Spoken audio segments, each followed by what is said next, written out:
पिछले 10 साल में जो 20 करोड़ बच्चे पैदा हुए हैं, उनमें से जो UNFPA का आंकड़ा है उसने कहा 10 लाख बच्चे ऐसे हैं जिनको जीरो फूड मिलता है। यानी उन्हें खाने के लिए दाना नहीं मिलता, उनको दूध नहीं मिलता, उनको प्रोटीन नहीं मिलता, उनको कैल्शियम नहीं मिलता, उनको कुछ नहीं मिलता। और वो बच्चे कितने हैं? 70 लाख। जिस देश में 70 लाख बच्चे भूख प्यास से बिल्कुल अस्थि पंजर होकर रह रहे हों, इथोपिया की आबादी में अगर हम कहें सबसे गरीब देशों में मानते हैं चार्ट को, इथोपिया को, वहाँ भी ऐसे बच्चों की संख्या जो है सिर्फ 30,000 है। 30,000 बच्चों के लिए यूनेस्को जो है एक स्पेशल प्रोग्राम चलाता है, और हमारे यहाँ उससे 20 गुना ज़्यादा बच्चे कुपोषित हैं। और मोदी सरकार कहते हैं कि मैं तो 8,450 करोड़ रुपए के हवाई जहाज में घूमूंगा। तो जिस देश का प्रधानमंत्री अपने ऊपर रोज़ 40 करोड़ रुपए खर्च करता है अपनी सुरक्षा पर, आत्ममुक्ता पर, किसी से बात नहीं करता, मोदी जी के अंदर हिम्मत नहीं है किसी से आज भी। और मैं कहता हूँ चुनाव हारने के बाद भी वो किसी आदमी से बहस नहीं कर सकते। नमस्कार, मैं विक्रम और आप देख रहे हैं हिंद वॉइस। हमारे साथ मौजूद हैं एडवोकेट रंजन कुमार जी। आज इस तरह से काफ़ी दिनों बाद मिल रहे हैं, बहुत बहुत स्वागत है सर आपका। जी सर, पहले चरण का चुनाव हो चुका है, तमाम तरह की रिपोर्ट्स आ रही हैं कि इतने परसेंट हुआ, इतने परसेंट हुआ और इस पार्टी को इतना फ़ायदा होगा, और या कांग्रेस बीजेपी जिसको इंडिया या वर्सेस इंडिया इसको इतना फ़ायदा होने जा रहा है। आपसे जानना चाहता हूँ क्या कुछ इस चरण में था और इस चरण के बाद बीजेपी की अगली स्ट्रेटेजी क्या होगी, क्योंकि कुछ लोग कह रहे हैं उनको नुकसान हुआ है और कुछ लोग कह रहे हैं फ़ायदा भी हो रहा, तो क्या कुछ हुआ है? ताज़ा अपडेट बताएं। अंग्रेजी की कहावत है well done is half done, well done is half done. जी। उसका मतलब यह है कि अगर कोई चीज़ का शुभारंभ शुभ हो जाए जी। तो वो बड़ी जल्दी ख़त्म हो जाती है। और भारत के लोकतंत्र के ये जो महापर्व जिसे हम बोलते हैं, चुनाव का पहला चरण आज पूरा हो गया। और पहले चरण ने एक तरह से पूरी के पूरे चुनाव को एक शीशे की तरह साफ कर दिया है। जी। जनता के पास जो है जितने विकल्प हैं, उनका सोच है, उनके पास राजनीतिक पार्टियां हैं, उन सबको सोचकर जनता ने आज बड़ी खुशी से घर से बाहर निकलकर वोट दिया। और वोट देने के बाद उन्होंने बताया कि देश में लोकतंत्र को लेकर वो कितनी आस्था रखते हैं। जी। एक बड़ा सवाल इस चुनाव को लेकर हर आदमी के माथे पर टंगा हुआ है कि क्या ये चुनाव देश के लोकतंत्र का आखिरी चुनाव होगा? क्या देश में जो है संवैधानिक व्यवस्था खत्म हो जाएगी? क्या देश में एक तानाशाही का उदय होगा या देश में लोकतंत्र चलता रहेगा? आज के लोगों के जो उत्साह ने एक बात बता दी कि कोई भी सरकार चाहे कितनी आतताई हो, कितनी ही वो डिक्टेटोरियल हो, वो देश के लोकतंत्र को ख़त्म नहीं कर सकती। लोगों की आस्था देश के लोकतंत्र में है, और जो भी कोई व्यक्ति देश के लोकतंत्र को ख़त्म करने के लिए सोचेगा उसको वो दंड जरूर देगी। अब जो चुनाव आज शुरू हुए, उस चुनाव में जो सवाल हैं, वो सवाल जो हैं आप देखेंगे वो गायब है। व्यक्तित्वों की लड़ाई हो रही है। मोदी जी कहते हैं मेरे नाम पर वोट दे दो। मोदी जी ने अपना घोषणा पत्र जरूर जारी किया, जिसका नाम उन्होंने संकल्प पत्र दिया, और ये कहा कि हमारे वायदे हैं। लेकिन मोदी की गारंटी उन्होंने नहीं संकल्प पत्र में बोला। जी जी। संकल्प पत्र में उन्होंने बोला है कि हम आपसे वायदा करते हैं। वायदा और घोषणा में ये होता है कि जब आदमी डिक्लेरेशन करता है तो वो, जैसे आप समझिए डिक्लेरेशन ऑफ ह्यूमन राइट के एक वायदा है जो दुनिया में सबके सामने है कि मानवीय अधिकार सबके रहेंगे, लोकतंत्र रहेगा। और डिक्लेरेशन का मतलब होता है कि आप एक बात के लिए हलफ उठा रहे हैं कि हम ऐसा करेंगे। लेकिन जो संकल्प होता है, संकल्प जो है किसी व्यक्ति का होता है, संकल्प किसी संगठन का होता है, संकल्प जो है एक गुट का होता है, लेकिन उस गुट के ऊपर इस बात का कोई दबाव नहीं होता कि वो संकल्प को पूरा करे या ना करे। ये ऐसे ही है जैसे मैं आपसे कोई एग्रीमेंट करूं तो मुझे उसे फॉलो करना पड़ेगा। अगर मैं उस एग्रीमेंट को पूरा नहीं करूंगा तो आप मेरे खिलाफ अदालत में भी जा सकते हो और बता सकते हो कि ये आदमी अपने वायदे को पूरा नहीं कर सकता, और इसके खिलाफ जो है मैं 420 का मुकदमा भी दर्ज करा सकता हूँ। संकल्प है कि मैंने कहा जी मैं गरीबों को, जैसे भगवान की मूर्ति के सामने आदमी कहता है भगवान 42 दिन आऊँगा, लड्डू चढ़ाऊँगा, लड्डू नहीं चढ़ाऊँगा तो भगवान मेरा क्या उखाड़ लेंगे। आशाराम यही तो कहता है, वो जो बाबा रामदेव, वो यही तो कहते हैं कि मेरी क्या पूंछ पाड़ लेगा। तो पूंछ पाड़ लेना और एक घोषणा पत्र देना, दोनों में बड़ा फ़र्क है। और मोदी जी के दिमाग में, मोदी जी के मन में पहले दिन से ही बेईमानी थी कि 2014 के चुनाव में भी उन्होंने संकल्प पत्र जारी किया, 2019 के चुनाव में भी किया, विधानसभाओं के चुनाव में संकल्प पत्र जारी किया, और उन्होंने ये स्थापित करने की कोशिश की कि हम जो कह रहे हैं वो एक नई धारा है। लेकिन शब्दों को बदलने से, आप अगर रीतियों को, रिवाजों को बदल देते हैं तो उससे जो है उनका अर्थ ही बदल जाता है। और अर्थ बदलने की वजह से मोदी जी ने अपने मन मर्जी जो मन चाहता है वो किया है। और आप देखेंगे उनका घोषणा पत्र कभी लागू नहीं हुआ। पहले उन्होंने कहा था 100 दिन में महंगाई कम करूंगा, फिर कहा कि हर आदमी के खाते में 15 लाख आएंगे, फिर कहा 100 स्मार्ट सिटी बनाएंगे, फिर कहा हर नौजवान को रोज़गार देंगे, 2 करोड़ रोज़गार हर साल देंगे।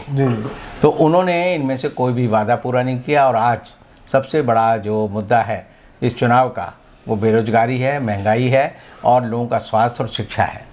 शिक्षा के बारे में अभी जो, और स्वास्थ्य के बारे में, और जो रोज़गार है उसके बारे में इंटरनेशनल लेबर ऑर्गेनाइजेशन ने परसों ही एक डाटा जारी किया है, जिसमें उसने कहा है कि हिंदुस्तान में शिक्षित नौजवानों में 83% लोग जो है बेरोजगार हैं। हर वो नौजवान जिसे मोदी जी के आने के बाद ग्रेजुएशन की है, 2014 के बाद ग्रेजुएशन की है, पोस्ट ग्रेजुएशन की है, या और किसी विधा में अपना ज्ञान प्राप्त किया है, उनमें से 10 में से 8 बच्चे बेरोजगार हैं। और वो बेरोजगार हैं तो उनको कहीं ना तो कहीं काम पे लगाना है, तो उन्होंने लगा दिया कि हिंदू मुसलमान करो, राम मंदिर की बात करो, धर्म की और अंधश्रद्धा की बात करो। और एक सवाल मेरे मन में हमेशा आता है कि अंधभक्त आखिर सोचते कैसे जी। तो गांधी जी के बारे में एक बात हम कह सकते हैं कि गांधी जी ने अपने जीवन में कभी झूठ नहीं बोला। मोदी जी के बारे में उल्टे आप कह सकते हैं इन्होंने कभी जीवन में सच नहीं बोला। और ये जो अंधभक्त होते हैं इन्हें पता नहीं कि सच और झूठ में क्या फ़र्क होता है। मेरे से एक अंधभक्त ने कल पूछा कि सच और झूठ में कितना फ़र्क है।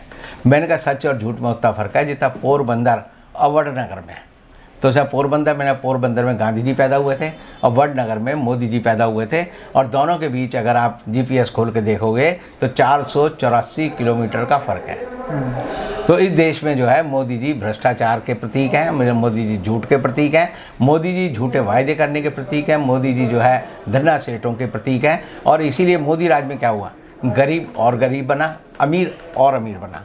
मोदी जी के राज में क्या हुआ, मोदी जी के राज में अडानी अंबानी जो 1 लाख करोड़ का अडानी था वो 10 साल में आज के दिन 12 लाख करोड़ का अडानी बन गया है।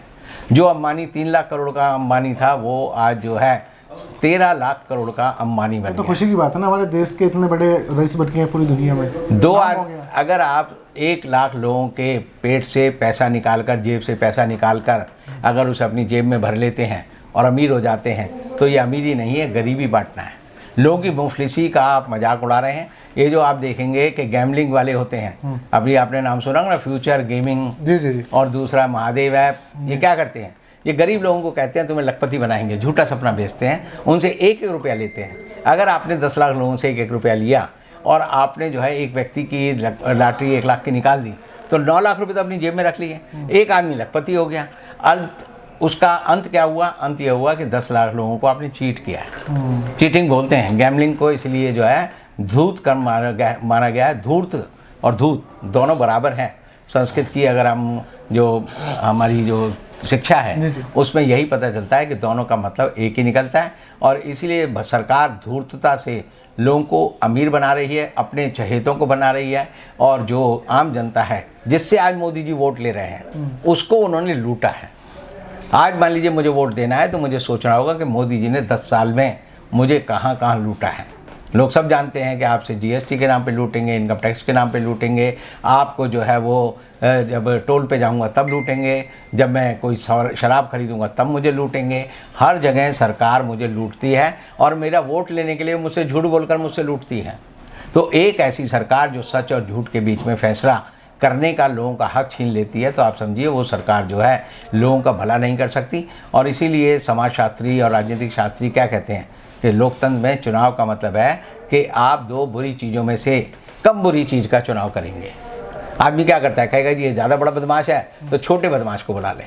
तो मुझे एक पुरानी कहानी याद आती है कि गांव में एक औरत थी, वो जंगल में जा रही थी, उसे 3 बदमाश मिले। एक हट्टा कट्टा था, एक दुबला पतला था और एक बहुत ऐसा था अपंग सा। तो उससे उन्होंने कहा कि भाई देख, हम लोकतंत्र में आस्था रखते हैं, हम पार्टी वाले लोग हैं, तो अब हम तेरे को छूट देते हैं कि तू हम में से चुन ले किसके साथ तू अपना बलात्कार करवाएगी। तो उसने कहा ये हट्टा कट्टा है, ये मुझे ज़्यादा नुकसान पहुंचाएगा। दूसरे के बारे में देखा, ये मुझे कम नुकसान पहुंचाएगा। इसने कहा लुंजपुंज जो है ये ठीक है, ये मुझे सबसे कम नुकसान पहुंचाएगा। तो जब उस औरत ने कहा जी मैं इससे बलात्कार कराने के लिए तैयार हूँ, तो भारत का चुनाव आयोग आ गया। भारत की सुप्रीम कोर्ट के जज ने कहा कि भाई ये लोकतंत्र की जीत है, इस औरत ने लेसर इवल को चुना है। देश में लोकतंत्र की हालत ये हो गई है कि जनता बलात्कार करने के लिए, जनता 5 साल लुटने के लिए, जनता लोगों से धोखा खाने के लिए, नेताओं के झूठे वायदों को झेलने के लिए, नेताओं की झूठी पुलिस से डंडे खाने के लिए कुल चुनती है कि भाई ये हमारा जो है बलात्कार करने का अधिकार इस सबसे कम लेसर इवल को दे दो, ताकि ये हमें जो है सारे 5 साल तक हमारा बलात्कार करे और हमारी संसद, हमारी लोकसभा, हमारा संविधान कहेगा कि हमारे यहाँ लोकतंत्र की जीत हो रही। तो इसको हमें बदलना पड़ेगा। लोकतंत्र का मतलब होना चाहिए गुणतंत्र। लेकिन मोदी जी ने तो खुद कहा कि संविधान को कोई नहीं बदल सकता, चाहे भीमराव अम्बेडकर क्यों उठा जाए। मोदी जी संविधान को नहीं बदल सकते, ये ही अपने आप में झूठ है। मैंने क्या कहा था पहले, मोदी जी का तो हर वाक्य झूठ है। मोदी जी, कुछ लोग जो है फितरत से होते हैं कि पूरब जाएंगे तो कहेंगे पश्चिम जा रहा हूँ, पश्चिम जाएंगे तो कहेंगे पूरब से जा रहा हूँ। मोदी जी की तो एक एक नस में अगर उनका डीएनए टेस्ट करेंगे तो उसमें झूठ के अलावा कुछ नहीं मिलेगा। जहाँ तक उन्होंने कहा संविधान को कोई नहीं बदल सकता, संविधान की जितनी मिट्टी पलीत पिछली लोकसभा के संसद के सत्र में हुई, लोकसभा में और राज्यसभा में सांसदों को बाहर निकाल दिया। इसे भी निकाल दिया क्योंकि उन्हें अपना जो है साक्ष्य नियम पास करवाना था, भारतीय साक्ष्य नियम, भारतीय जो न्याय संहिता पास करानी थी, भारतीय जो है न्याय प्रक्रिया संहिता पास करानी थी। उन्होंने सारे सांसदों को झूठे आरोपों में बाहर निकाल दिया। अब बाहर निकाल कर क्या किया, 11 बजे कहा कि हम अपना जो है पुराना बिल वापस ले रहे हैं, 1 बजे नया बिल आ गया। इसका मतलब आपने पहले से तैयारी कर रखी थी, नहीं तो छपता और कुछ होता, और 3 घंटे में वो पास हो गया। जो कानून अभी लागू नहीं हुआ, जिसे 1 जुलाई को लागू करने की बात हो रही है, एक स्टेट की पुलिस उसका रोजाना एडवर्टाइजमेंट करती है और उस कानून की अलग अलग धाराएं बताती है। तो क्या ऐसा पॉसिबल है जो चीज़ लागू नहीं है उसका आप एडवर्टाइजमेंट कर रहे हैं? नहीं, वो तो इन्होंने तय कर रखा है, राष्ट्रपति ने उसकी अनुमति दे दी है और इन्होंने डेट भी बता दी है कि 1 जुलाई से तय होगा। 1 जुलाई के बाद हिंदुस्तान के किसी भी आदमी को पुलिस गिरफ्तार करती है तो 90 दिन तक उसको जमानत नहीं मिलेगी। 90 दिन तक उसका जो है वो जिसे हम बोलते हैं रिमांड, पुलिस रिमांड, वो पुलिस को मिलेगा। और 90 दिन तक पुलिस रिमांड मिलने के बाद वो जो है हर जुर्म में, चाहे वो जेब कतरे का जुर्म हो, चाहे किसी को आंख मारने का जुर्म हो या झूठा उस पर कोई मुकदमा हो, उसे 90 दिन जेल में ज़रूर रहना पड़ेगा। उसके बाद बेल लगेगी। बेल लगने का मतलब है कि 6 महीने कम से कम हर भारतीय 1 जुलाई 2024 के बाद जेल में रहेगा अगर पुलिस ने उसे पकड़कर बंद कर दिया। आज के दिन क्या है, पुराने कानून में यह है कि पुलिस को अधिकार नहीं है, अगर पुलिस किसी व्यक्ति पर अत्याचार करती है तो उसके बारे में उसको अरेस्ट करने की एक पूरी प्रक्रिया है, उसको ख़त्म कर दिया जाएगा। और ये व्यवस्था की गई है नए कानून में कि अगर पुलिस ने किसी आदमी को झूठे आरोप में बंद किया और झूठे आरोप में बंद करने के बाद वो अदालत में सिद्ध कर देता है कि मुझे झूठे आरोप में पुलिस ने बंद किया है, तो पुलिस वाले को आज के मुताबिक सज़ा नहीं मिलेगी, सिर्फ उसकी सज़ा है 1000 रुपये। वो 1000 रुपये देगा और छूट जाएगा।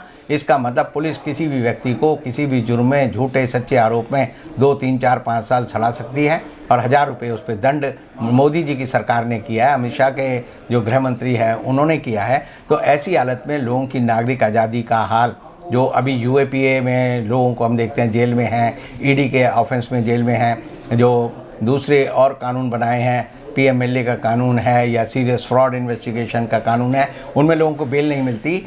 1 जुलाई के बाद किसी भी भारतीय नागरिक को, चाहे वो सड़क पार करने के जुर्म का ही मुजरिम हो, रेड लाइट को जंप करने का मुजरिम हो, उसे जमानत नहीं मिलेगी। ये मैं लिख के दे सकता हूँ। और उसे कम से कम 6 महीने जेल में रहना पड़ेगा।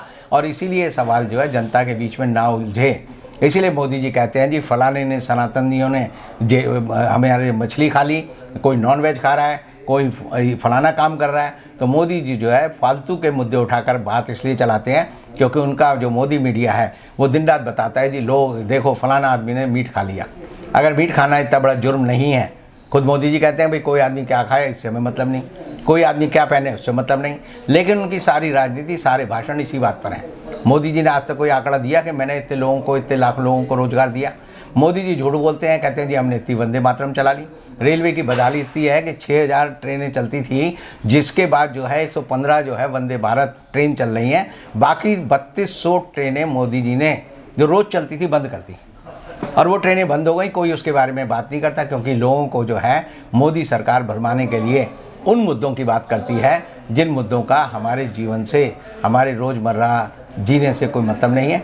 और इसीलिए आप देखिए कि मोदी सरकार जो है अपनी किसी भी घोषणा का ढोल जो पीटती है उसे फाइन प्रिंट में कुछ नहीं लिखा होता जी जी। कि हमने इतने आंकड़े दिए, एक फोटो छप जाएगा कि इस औरत को हमने जो है क्या दिया, गैस का सिलेंडर दिया।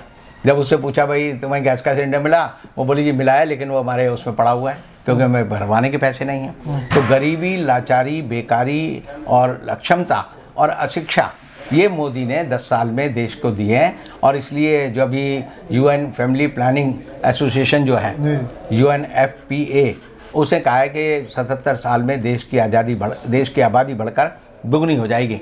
अभी 145 करोड़ लोग हैं। 77 साल बाद, यानी आज से 77 साल बाद 21वीं शताब्दी जब खत्म होगी, तब देश की आबादी होगी 290 करोड़ लोगों की। हर साल 2 करोड़ बच्चे पैदा हो रहे हैं। और पिछले 10 साल में जो 20 करोड़ बच्चे पैदा हुए हैं, उनमें से जो UNFPA का आंकड़ा है, उसने कहा 10 लाख बच्चे ऐसे हैं जिनको जीरो फूड मिलता है। यानी उन्हें खाने के लिए दाना नहीं मिलता, उनको दूध नहीं मिलता, उनको प्रोटीन नहीं मिलता, उनको कैल्शियम नहीं मिलता, उनको कुछ नहीं मिलता। और वो बच्चे कितने हैं? 70 लाख। जिस देश में 70 लाख बच्चे भूख प्यास से बिल्कुल अस्थि पंजर होकर रह रहे हों। इथोपिया की आबादी में अगर हम कहें सबसे गरीब देशों में मानते हैं चाड को, इथोपिया को, वहाँ भी ऐसे बच्चों की संख्या जो है सिर्फ 30,000 है। 30,000 बच्चों के लिए यूनेस्को जो है एक स्पेशल प्रोग्राम चलाता है। और हमारे यहाँ उससे 20 गुना ज़्यादा बच्चे कुपोषित हैं। और मोदी सरकार कहते हैं कि मैं तो 8,450 करोड़ रुपए के हवाई जहाज में घूमूंगा। तो जिस देश का प्रधानमंत्री अपने ऊपर रोज़ 40 करोड़ रुपए खर्च करता है, अपनी सुरक्षा पर, आत्ममुक्ता पर, किसी से बात नहीं करता, मोदी जी के अंदर हिम्मत नहीं है किसी से आज भी। और मैं कहता हूँ चुनाव हारने के बाद भी वो किसी आदमी से बहस नहीं कर सकते। मोदी दुनिया का अकेला विकलांग राष्ट्रपति है, प्रधानमंत्री है, एक देश का जो है प्रमुख व्यक्ति है जो किसी से बात नहीं कर सकता। हम और आप बात कर रहे हैं, ऐसी बात आप मोदी जी से कर लीजिए। मोदी जी के जो है घिग्गी बन जाएगी, उनकी जबान जो है तालू पे लग जाएगी, उनको शब्द नहीं आते, टेलीप्रॉम्प्टर देख कर तो पढ़ते हैं। और जिस दिन टेलीप्रॉम्प्टर बंद हो जाता है, मोदी जी की जुबान बंद हो जाती है। और टेलीप्रॉम्प्टर के लिए मोदी जी सरकारी धन का इस्तेमाल कर रहे हैं, हमारे पैसे का। और जब मोदी जी सत्ता में नहीं रहेंगे तो उनकी जबान जो है समझिए परमानेंट बंद हो जाएगी। लिखकर और इशारे में गूंगों की तरह बात करेंगे, क्योंकि मोदी जी के पास अपने किए हुए कुकर्मों का कोई जवाब नहीं है। बहुत बहुत शुक्रिया सर। लेकिन सवाल यहाँ ये है कि इस आज के चरण के बाद में आगे इनको सीट बढ़ेंगी इनकी या घटेंगी, मतलब वोटिंग इनके फेवर में जाने वाली है या नहीं? देखिए, मैंने क्या कहा, कल भी कहा कि 102 सीटों पर पिछली बार मोदी जी 40 सीटें जीते थे। ठीक है। इस बार वो जो है 14 सीटें जीतेंगे। और जो लोग मोदी जी के इनके उम्मीदवार हैं वो अपने नाम पे वोट नहीं मांगते, उनका दिमाग भी मोदी जी से ज़्यादा खाली है। यानी जैसे कहते हैं ना कि अंधों में लंगड़ा जो होता है वो उनका नेता बन जाता है। तो मोदी जी अगर लंगड़े हैं तो उनके सारे भक्त जो है अंधे हैं। वो कहते हैं दे दे बाबा के नाम पे दे दे, मोदी के नाम पे वोट दे दे, जिताना है तो मोदी को जिताना है। तो मोदी जी के नाम पे देंगे तो टीवी वाले और जो राम हैं उनके नाम पे वोट नहीं मिलेगा या? अरे भाई, जब ये शादी करने गए थे तब भी इन्होंने कहा था कि मोदी के नाम पे शादी कर रहा हूँ, शादी मैं कर रहा हूँ, जो हनीमून है वो मोदी जी मनाएंगे। तो हमें जो है अगर ऐसा पति किसी औरत को मिल जाए तो उसका हाल कैसा होगा? जसोदा बहन जैसा होगा कि शादी हुई, मियाँ जी भाग गए। तो ये लोग जो है जो अपनी बीवियों का ख्याल नहीं रख सकते, ये लोग जनता का ख्याल कैसे रखेंगे? जनता भी विधवा की तरह रहेगी। जैसे आपने देखा होगा कि सनी देओल अपने यहाँ होशियारपुर से जीत गया और उसके बाद कहते हैं ऐसी की तैसी कराओ, मैं नहीं आता। इसी तरह जो अरुण गोविल है मेरठ से जो चुनाव लड़ रहे हैं वो भी यही कहेंगे कि मैं तो जीत गया। कंगना रनावत जो मंडी से लड़ रही है वो भी कहेगी मैं तो मुंबई रह रही हूँ। ये सारे लोग जो मोदी जी के नाम पर बेवकूफ़ों को चुन रहे हैं, इनको ढूंढते रह जाएंगे, नज़र नहीं आएंगे।